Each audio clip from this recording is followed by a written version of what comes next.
What's up, new car spin fanboys? This is an interesting car. It's the Mazda 3 all-wheel drive Skyactiv G Turbo, and it's actually the premium something. I don't know, you figure it out.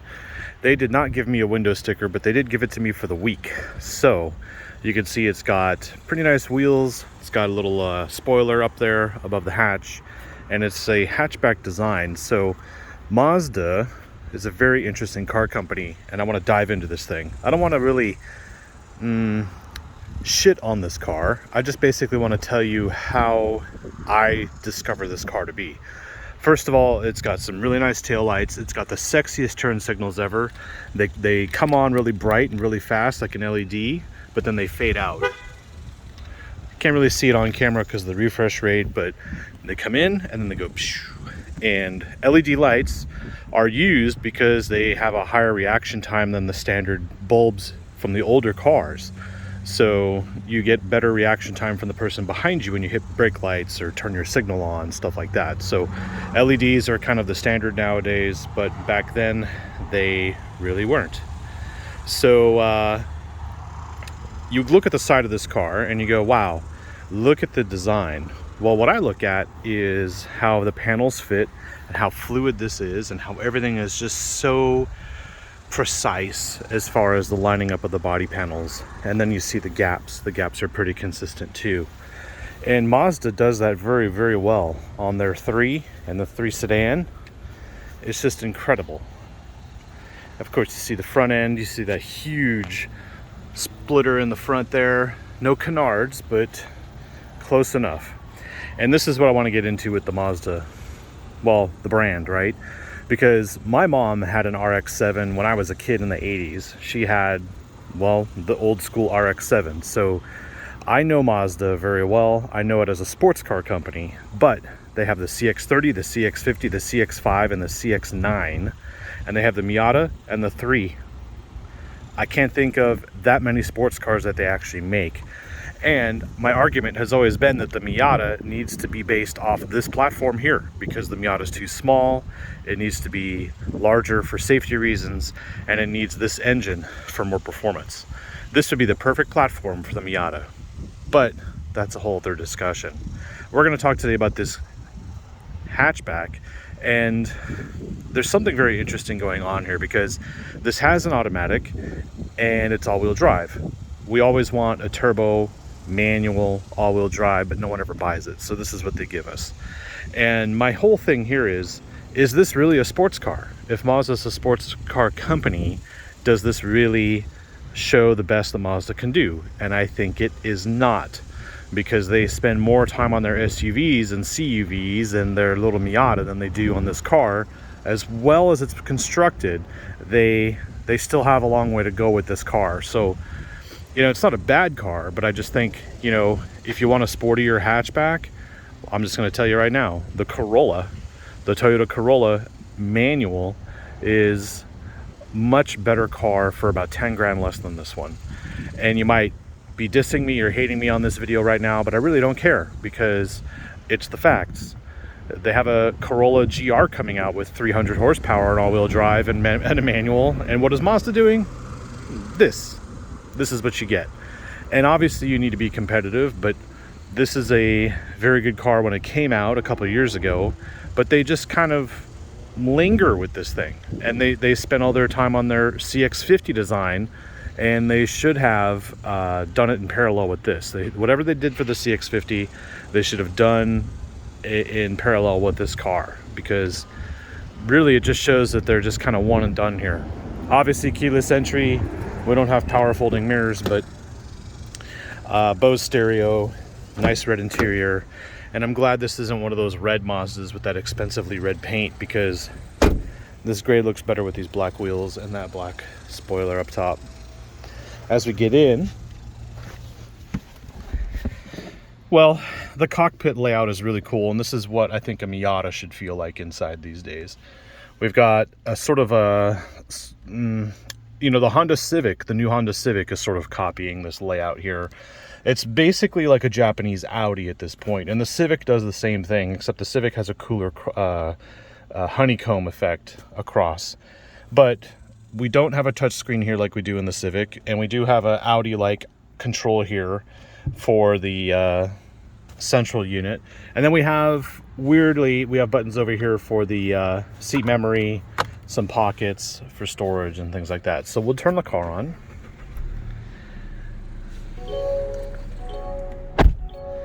Boots up. Turn this music down for a second. Now, of course, we have navigation. We just go down here. We can go to, one of the cooler aspects of it is we can go to Pandora. So I have the Pandora app on my phone. It actually controls Pandora app through this. And that's the coolest thing that Mazda does. And I wish other car makers did that. Obviously, we have information, entertainment, blah, blah, blah. Don't pay attention to anything about my fuel efficiency because automotive journalists sit in cars for hours on end, doing whatnot, notes, taking notes, multiple takes on camera, yada, yada. Not this guy, though. This guy doesn't do any editing. This guy drives the car for the full week and then at the last minute does a video and tells you the story about this car. I'm not making anything up. I'm not here to sell cars. If you own one of these, that's great. Why are you watching this video? So, air vents are in a nice placement, somewhat. They really do cool my knuckles very well on a hot day. As you can tell, it's 98 degrees out and it's only 11 in the morning. So we're in for a nice one. Sunroof, yes.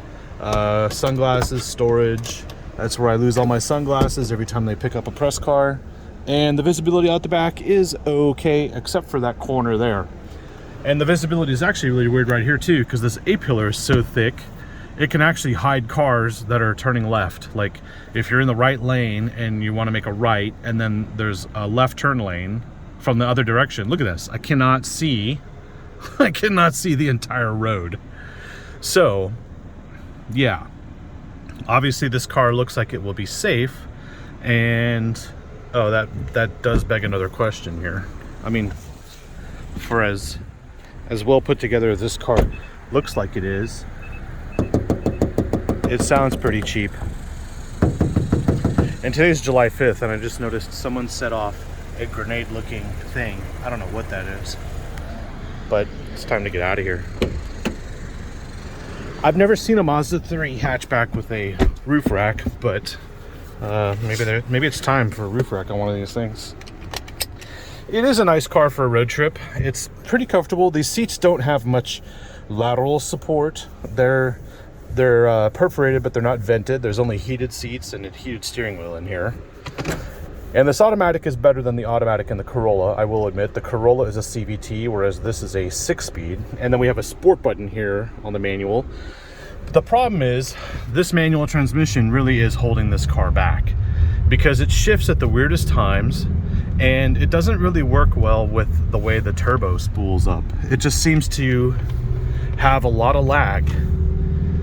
But maybe it's doing it for fuel efficiency reasons, I don't know. But when you're trying to just get moving in this car, you'll be disappointed to find out that it only has 6 speeds. I don't know why they couldn't do an 8-speed in here. If it's an automatic, you might as well just go all the way. So, it sounds throaty. It sounds really nice in here, and I do approve of it. Does this feel better than the Mazda CX-5? That's a good question. I really think that the materials in the CX-5 are a little better, but the layout in here is better. So it's kind of like, do you want a CUV or do you want a hatchback? I mean, I'd still prefer a hatchback. I'd want to be lower to the ground. I'd want to have more stability and crosswinds and stuff like that. But I do feel like this car, number one, could be faster. They could do a Mazda speed version of this to compete with the Corolla GR hatchback. It would be nice to have, well, we have all the features in here. We have radar cruise, we've got voice control, obviously Bluetooth and everything, and navigation. So there's really nothing I don't have in this car. We have all-wheel drive.